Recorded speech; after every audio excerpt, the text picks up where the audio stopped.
Matthew 24.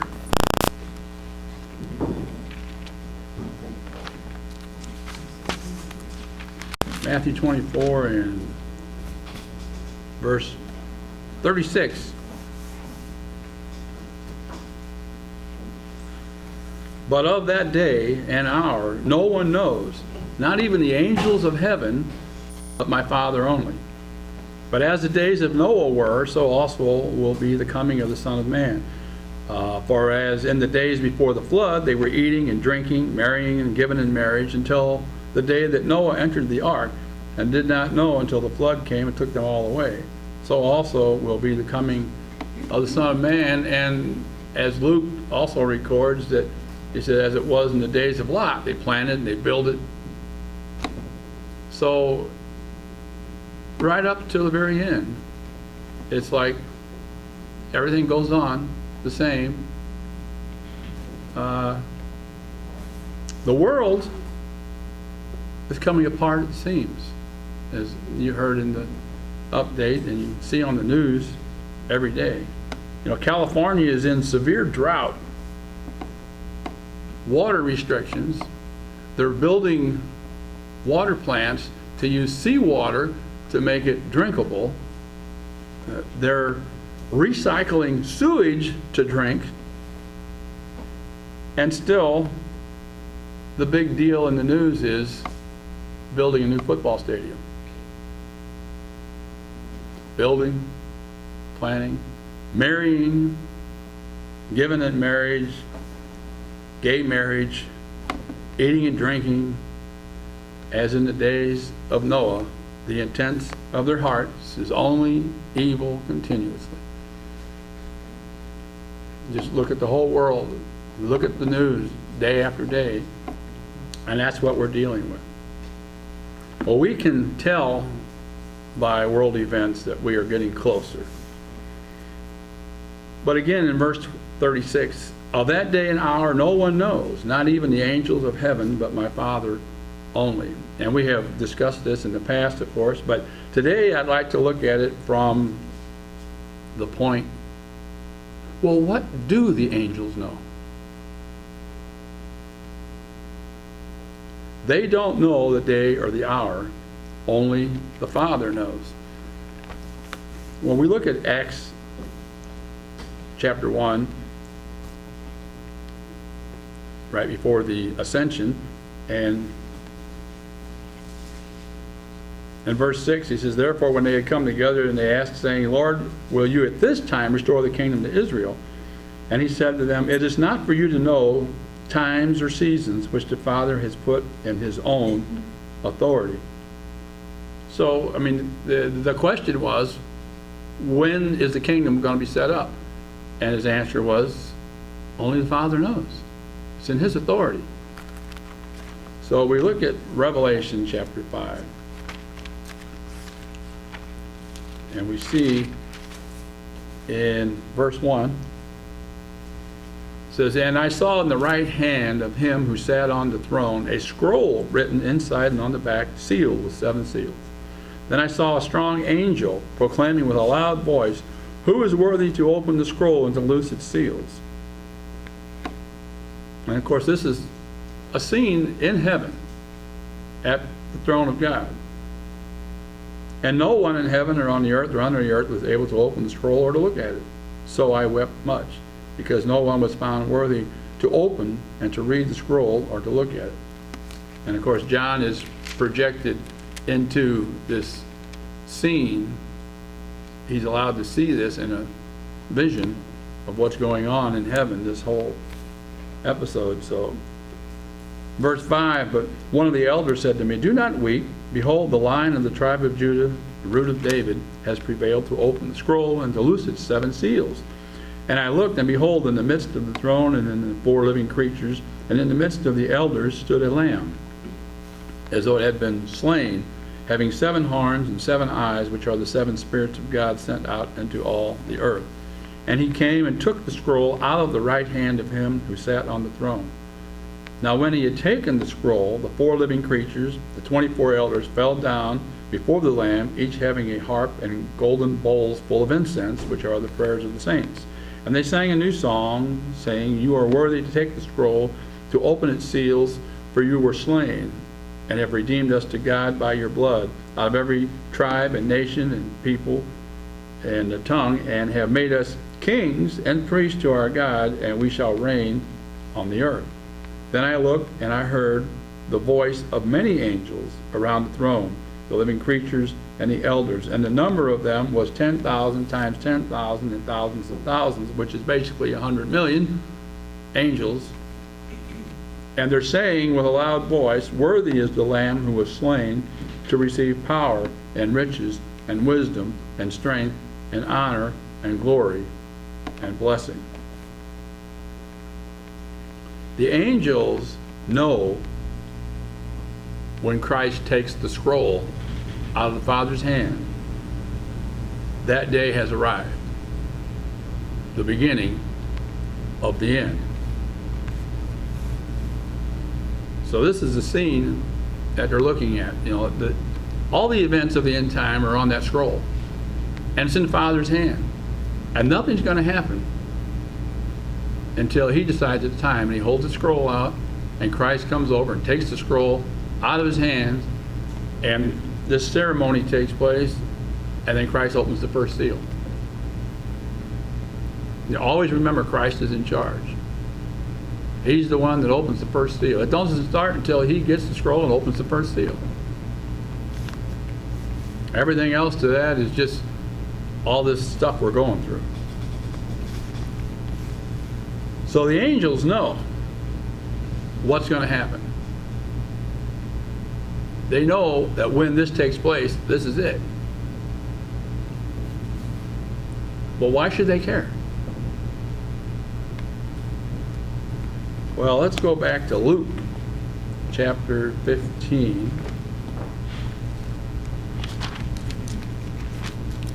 Luke chapter 15 and verse 10.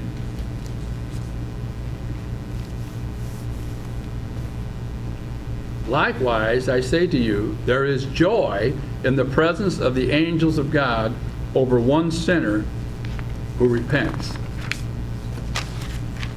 Joy. Why? Why do they care? Why do they care if somebody repents? Well, let's keep going.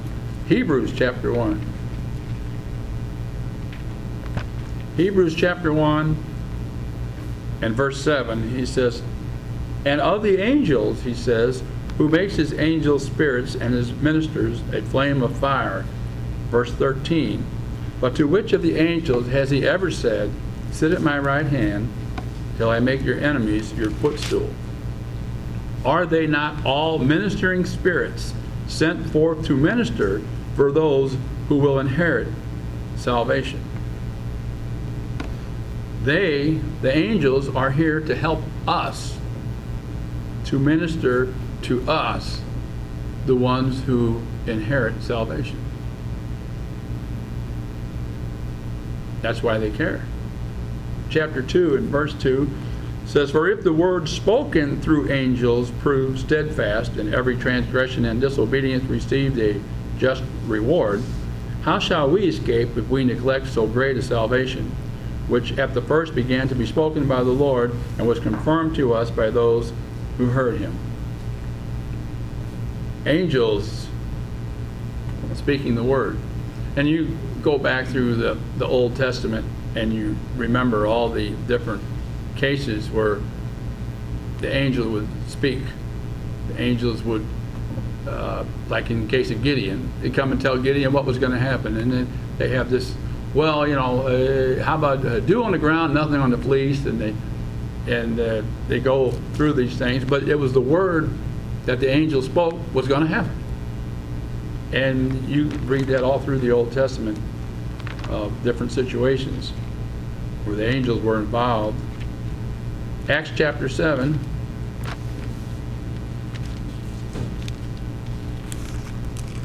Acts chapter 7 and verse 51. And of course, this is Stephen right before he is stoned.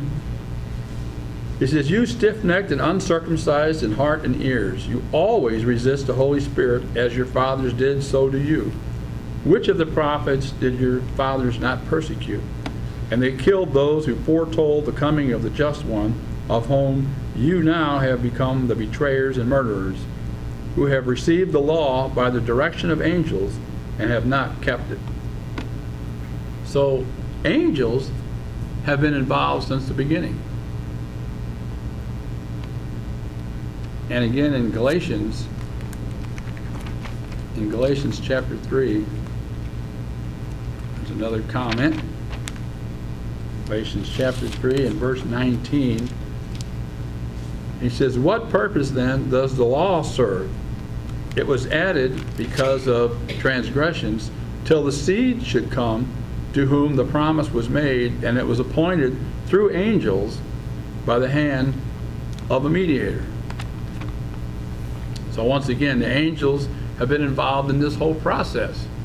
You know, they are here to help us. They're messengers of God, and they're here to minister, to help us. Well, God knows who He is calling. And again, the Bible is full of examples, Old Testament and New Testament. You remember when, Peter and John are in prison, and the one case where Peter's in prison, and the door opens up, and he just walks out, and the angel tells him to go. And Peter and John told him, go stand in the temple and preach. Paul, when he was in prison, that there's an earthquake, and the prison doors open up, and the angels are involved all through. And in the Old Testament, you go back just time after time where angels were involved. Even in the case of getting the prophets tested, where the one lied. And God says, who's going to go and lie to this guy? I'll go. And it's just because God tells the prophet, this is what you're going to do. Well, then another prophet comes along and says, oh, I'm a prophet too, and God told me we can go do this. Oh, okay. And the guy gets killed for it. If God speaks directly to you and tells you something, He's not going to speak to somebody else to tell you something different. That's just the way it is. So we'll look at Matthew chapter 18, verse 10. He says, take heed that you do not despise one of these little ones. For I say to you that in heaven their angels always see the face of my Father who is in heaven. Our angel sees our Father face to face. And God gives them a charge or a command to watch over us. Just as you would charge a caretaker or a babysitter when you entrust your children into their care, and you expect them to do and to carry out the orders that you gave them. Well, let's go back to Matthew chapter 4, which of course is repeated in Luke chapter 4. In Matthew 4 in verse 6, and said to him, if you are the Son of God, throw yourself down. For it is written, He shall give His angels charge over you, and in their hands they shall bear you up, lest you dash your foot against a stone. Let's go back and read the original in Psalm 91.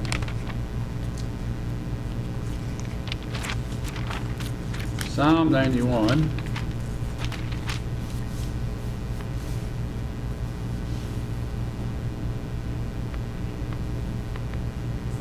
And verse 1, it says, He who dwells in the secret place of the Most High shall abide under the shadow of the Almighty.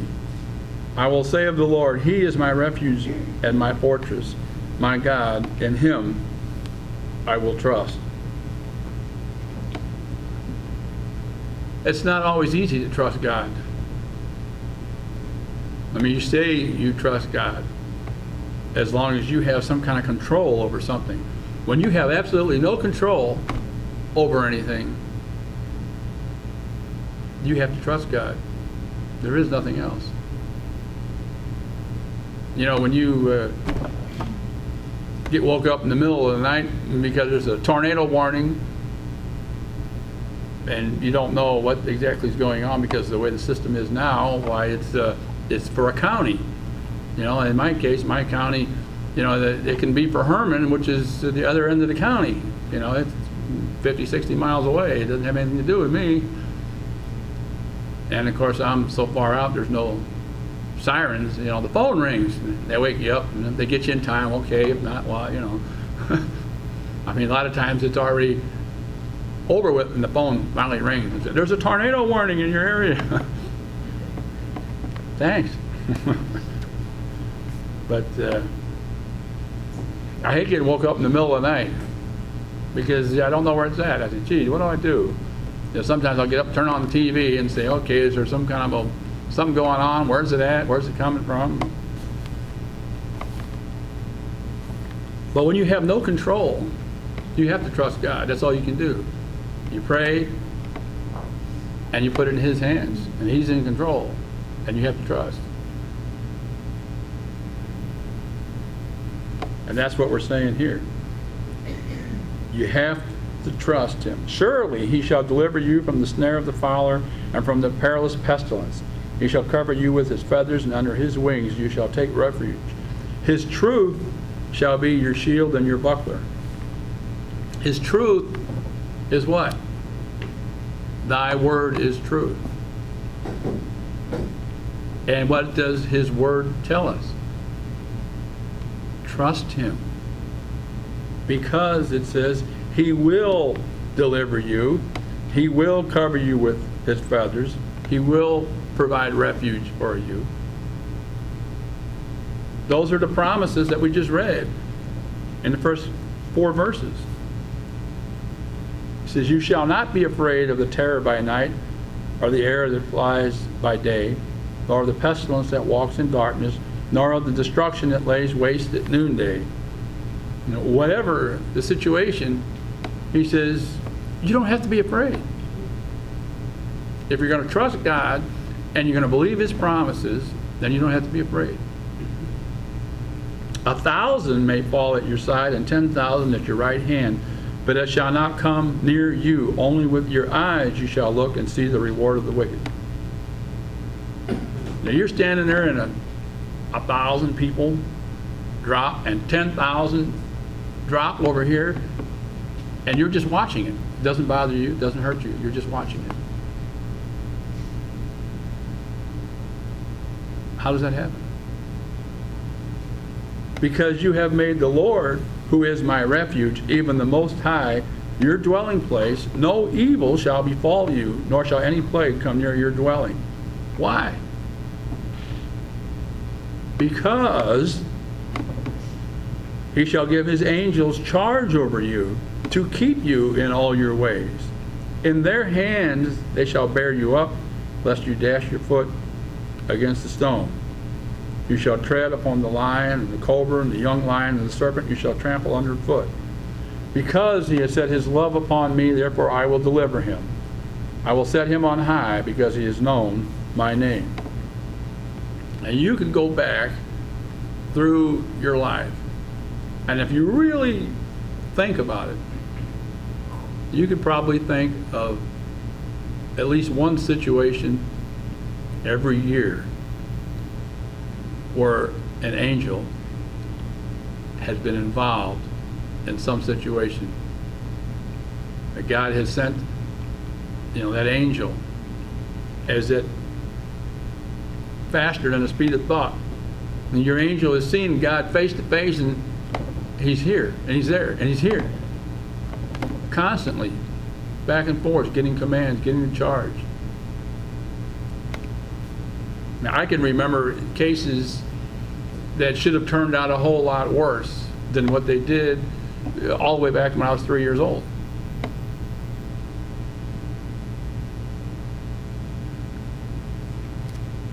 I remember one case when I was in the service where it was always the same way. When I was first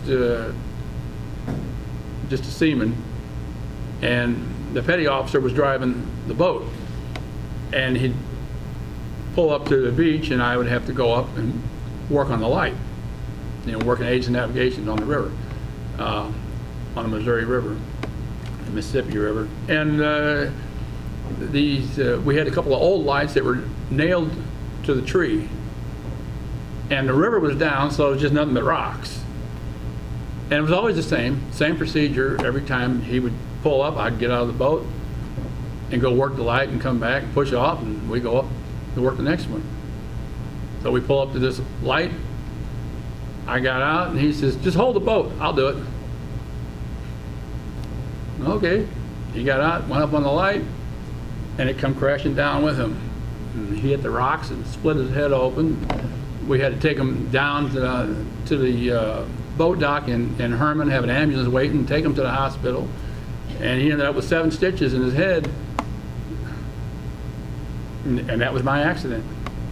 He just, for whatever reason, Angel put a thought in his head, says, "You work it." He just said, "I'll get it." Jumped out, went up there, and come crashing down.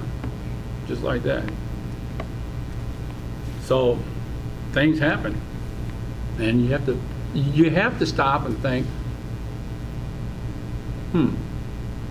why? And that's the reason. God takes care of you. Now, I wish he would have been a little more lifting up when I fell off the wall and shattered my teeth. But you see, he cushioned, because you have to understand the way that I fell, and I landed on concrete sidewalk face first.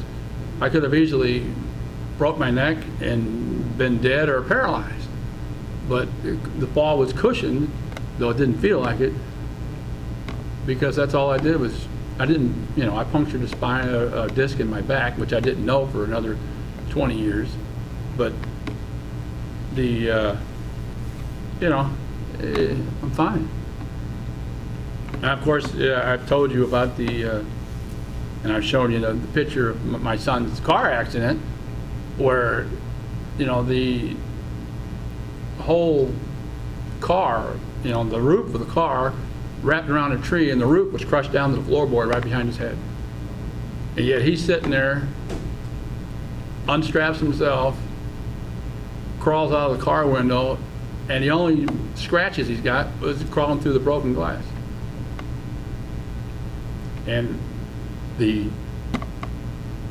hospital emergency room, the county sheriff, the people that got the car at the auto repair, they all just shook their head and said, there's no way that he should even be alive. But that's what happens. God intervenes. The angel's there. And sometimes they help you to help others. Again, when I was in the service, the Coast Guard's got to have a racing stripe on the side of their boats. They got the orange and white and blue racing stripe, and got to paint that stripe no matter what. And it's got to be all the way to the water line. You can't be above the water line. So we were painting the stripe one day, and I was doing the painting, and the other guy was holding the boat away from the side of the boat, a little boat aside from the big boat, so I could get the brush down to the water line. But then when a towboat goes by, the boat starts to rocking. And I'm down there with my brush, and all of a sudden the boat slams against. I just got my hand out before I got my hand crushed, and I turned around and yelled at him, and he was gone. And then he popped up because he had his life jacket on, and he went down and up so fast. As soon as he popped up, I turned around, he was gone. He popped up, I grabbed him, flipped him right back in the boat. It happened so fast. He remembered that story. He told everybody. He got up and He went down and under so fast his underwear didn't get wet. But where we were at, you literally have seconds before you went under a barge. You know, that's just how dangerous it is. You got to watch what you're doing. So,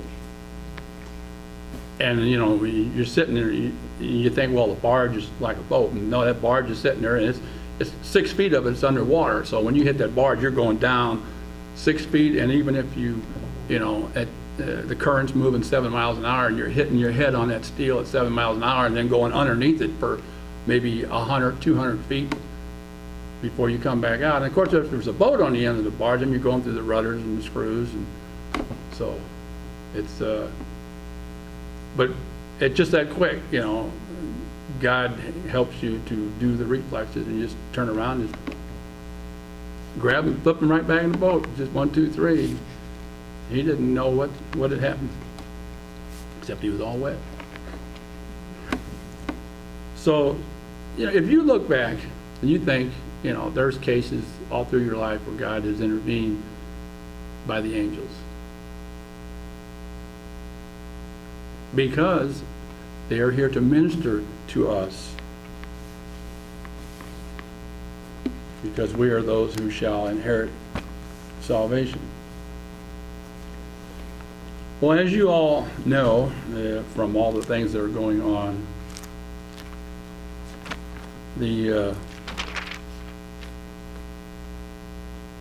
what he was reading in the update lately, and that the Pope has his way, and the President has his way, and the UN has their way. They want to change all these laws that we have. And people have made comments, and we were talking about that last week, that you know, people are concerned and even becoming afraid because of the way they're changing the laws, that we may not be able to do what we're doing. We may not be able to worship God the way that we worship. And of course, the answer to that is what I've always said: sure you can. You just got to suffer the consequences. Or as they say, take your chances. Nobody can tell you you can't worship God the way you worship God. So let's look at an example in Daniel chapter 6. They got basically what you would call a new administration, a new government. Daniel 6 and verse 7 says, all the governors of the kingdom, the administrators, the satraps, the counselors, the advisors, in other words, the House, the Senate, the Supreme Court, the President, they all got together and consulted together to establish a royal statute, a new law, to make a firm decree that whoever petitions any god or man for 30 days, he said, you, O king, shall be cast to the den of lions. So not only did they create a new law, they created the punishment part if it's broken. Now, O king, establish the decree and sign the writing so that it cannot be changed according to the law of the Medes and Persians, which does not alter. Therefore, King Darius signed the written decree. So basically, what you have is a new national law put into effect. And that law said Daniel can't worship God. He can't pray. He can't do what he always does. That's what the law said. But what did Daniel do? Did he say, oh no, what do I do? What can I do? No, it says, now when Daniel knew the writing was signed, okay, when he knew and he understood this is a brand new national law, and here's what it is, and here's the punishment for that law, for if you break that law, what did he do? He went home, and in his upper room, with his windows open toward Jerusalem, he knelt down on his knees 3 times that day and prayed and gave thanks before his God, as was his custom since early days. Didn't change a thing. I want to do what I always do. That's all there is to it.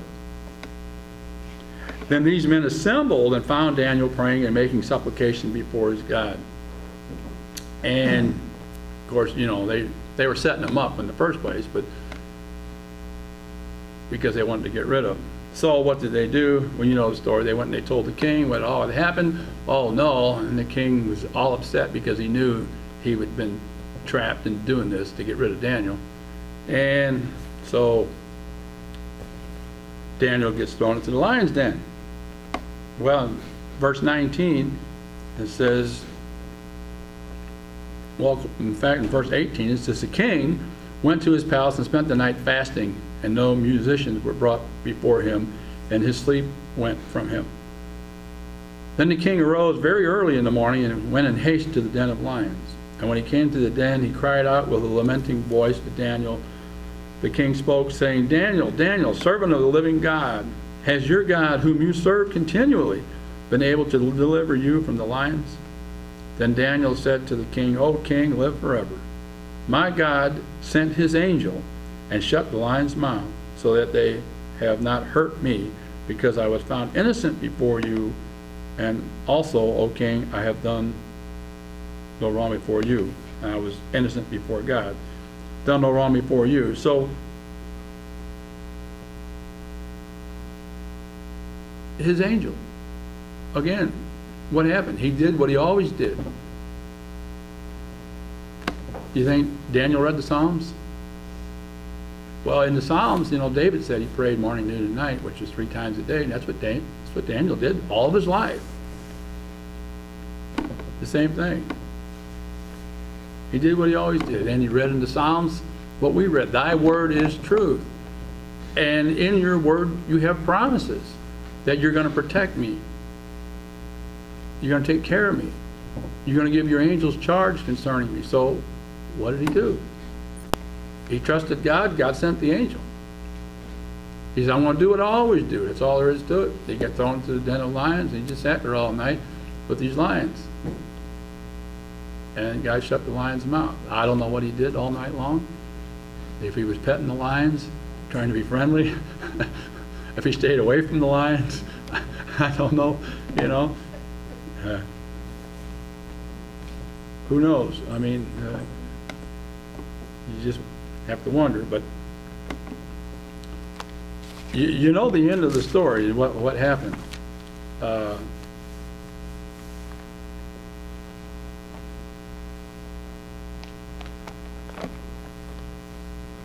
They took Daniel out of the lion's den, and all the ones that set him up, along with their wives and their kids and all the rest of their family, got thrown into the den of lions, and the lions tore them up, had them for lunch. Now, in a little brief, shadowy resemblance, the 2 witnesses. If anyone wants to hurt them, they must in this manner be killed. That's exactly what they did to Daniel. They were going to throw him in the lion's den and kill him. God protected him, but the ones who were going to do it to him got killed in exactly the same way. Got thrown into the den of lions, and the lions killed them. So God is able to fulfill his promise and to do exactly what he said. So, what do the angels know? They know prophecy. In Daniel chapter 9, and in verse 20, he says, while I was speaking, praying, and confessing my sin and the sin of my people Israel, and presenting my supplication before the Lord my God, for the holy mountain of my God, yes, while I was speaking in prayer, the man Gabriel, whom I had seen in the vision at the beginning, being caused to fly swiftly, reached me about the time of the evening offering. Okay, if you go back to verse 4, that's when the prayer started. And I prayed to the Lord my God and made confession and said, O Lord, great and awesome God. That's when he starts his prayer. 20 verses later, less than 20 verses later, which was, well, you know, you figured, would it take you 5 minutes if you were praying this? 5 minutes? While he was still speaking and praying, Gabriel shows up. And just as an aside, what time was it? the time of the evening offering, which was the hour of prayer, 3 p.m. What was Daniel doing? What he always did, 3 times a day, morning, noon, and the hour of prayer in the evening at 3 o'clock. He prayed. And here he was at the hour of prayer, 3 p.m., praying, and Gabriel shows up and informed me and talked with me and said, "Oh, Daniel, I have now come to give you skill to understand. At the beginning of your supplication, the command went out." As soon as he started praying, Gabriel was given the charge. Go tell Daniel. And while he's still praying, Gabriel shows up and basically interrupts his prayer and tells him, "Hey, I am sent as the answer to your prayer to tell you what's going to happen." And then he gives him the 70 weeks prophecy, which takes us all the way up to the tribulation. And in chapter 10, although it doesn't say, it's generally believed that this is also Gabriel speaking and telling him about how he had to find his way in as soon as he started praying, and Michael helped him, and he came to deliver the message, and then he had to go back and help Michael, but he's telling him what's going to happen with the prince of Persia and with the prince of Greece and the kingdoms that are going to change and what's going to happen. And in chapter 11, he goes on, he's still continuing, and he tells him that 3 more kings are going to arise in Persia, and he goes on with the whole array of the king of the south and the king of the north, all the way up to verse 40, which says, "At the time of the end." And he continues to tell him all the way into chapter 12 with the tribulation, and all the way up to the resurrection, all the way to the end. So the angels know what is going to happen. They know why it's going to happen, because of sin and rebellion against God. They don't know when. Only the Father knows.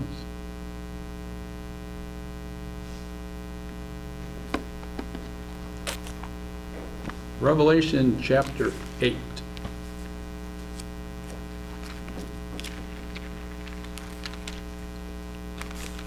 Revelation chapter 8 and verse 1. When he opened the 7th seal, there was silence in heaven for about half an hour. And I saw the 7 angels who stand before God, and to them were given 7 trumpets. So this is the last of the seals. You know, Christ gets the scroll, he opens the first seal, and then he goes through the 7 seals. When he opens the 7th seal, there's silence for half an hour, and the commentaries will tell you that that is generally the space of time that is given for the evening prayer. So then the 7 trumpets are passed out. Then, verse 3, another angel having a golden censer came and stood at the altar, and he was giving much incense that he should offer it with the prayers of all the saints upon the golden altar which was before the throne. And the smoke of the incense with the prayers of the saints ascended before God from the angel's hand. The angels are involved in our prayers. This is all, of course, symbolic, but it shows you that they have, and back in chapter 5 it says they have bowls of incense, which are the prayers of the saints. And the angels offer it up before God, our prayers. They're involved in our prayers. So is it any wonder that they rejoice when we repent? What do they want for us? They want the best for us. They're taking care of us. They're watching over us. They're intervening as God tells them, do this, do that, be on guard. And so naturally, they're happy when we turn around, when we're doing something we ain't supposed to do, and we turn around, hey, wasn't all for nothing. Well, they are sent to minister to us, to help us, to protect us, to assist us, to shield us. We are under their care by the command and the charge of God to keep us in all our ways. That's their job, to be there. They rejoice when we repent, and they probably are sad when we fall. If they have the one emotion, they probably have the other. We pray to God like Daniel did, and God sends help. We do what we're supposed to do according to His Word, and we receive His promises according to His Word. Matthew chapter 4. Matthew chapter 4 and verse 10. Then Jesus said to him, "Away with you, Satan, for it is written, you shall worship the Lord your God, and Him only you shall serve." Period. That was the last response, the last answer. I'll give you the whole world, you fall down and worship me. Hit the road. You shall worship the Lord your God, and Him only shall you serve. Then the devil left him, and behold, angels came and ministered to him. The same angels that God has put in charge to watch over us were there to watch over His Son, Jesus Christ. He's the example. If God sent angels to minister to Him, it just shows you that He's doing the same thing to us, just as His Word said. They're ministering spirits sent to help those who will inherit salvation. Stand up for God and His Word, and He will send angels to minister to us. They see His face always. We are not alone.